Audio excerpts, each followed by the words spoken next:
नमस्कार, मी सुदर्शन जगदाळे. महाराष्ट्र राज्य निवडणूक आयोगाने जे 2 दिवसानंतर इलेक्शन होणार होतं, 2 डिसेंबरला या महाराष्ट्रातील नगर परिषद आणि नगरपंचायत याच्यामधलं जे निवडणूक होती, ती जवळपास 20 दिवसानं पुढे ढकलली. मला आठवतं तसं किंवा मला जसंही राजकारण मी या राज्यामध्ये बघतोय, त्याच्यामध्ये मला ही पहिल्यांदा उदाहरण असं आहे की जी निवडणूक 2 दिवसात आली, अशी निवडणूक रद्द केली किंवा पुढे ढकलली. महाराष्ट्रातील जनतेला पाठीमागील 10 वर्षापासून नगरसेवक नाहीयेत. त्याच्यामुळं पाणी असेल, रस्ते असेल, सार्वजनिक वाहतूक असेल, स्वच्छता असेल, अशा अनेक सामाजिक किंवा आपल्याला सार्वजनिक ज्या सुविधा असतात याच्यामध्ये आपल्याला कितीतरी नागरिकांना त्रास होतो.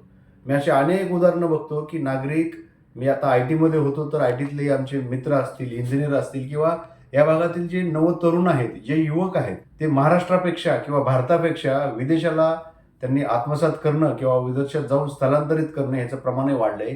याचं एकमेव कारण आहे की याच्यातल्या ज्या सुविधा असतात, जे सार्वजनिक सुविधा असतात, त्याचा अभाव आहे या पूर्ण राज्यामध्ये.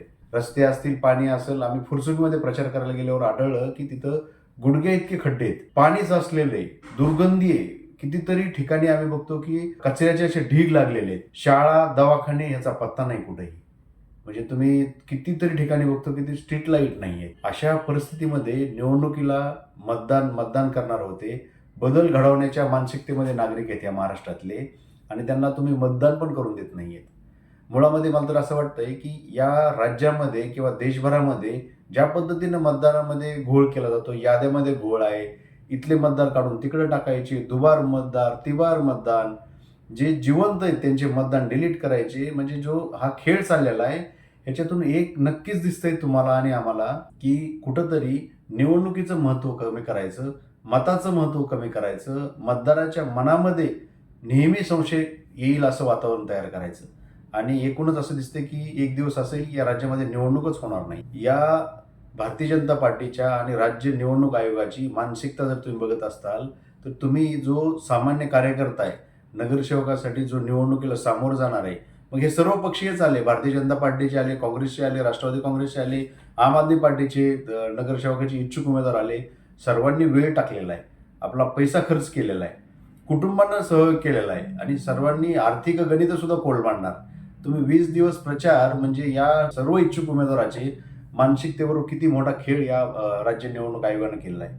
आम आदमी पार्टीचा एक सच्चा कार्यकर्ता म्हणून मी नक्कीच या पूर्ण यांच्या निवडणुकीचा जो काही निर्णय घेतला, या गोंधळाचा निषेध करतो.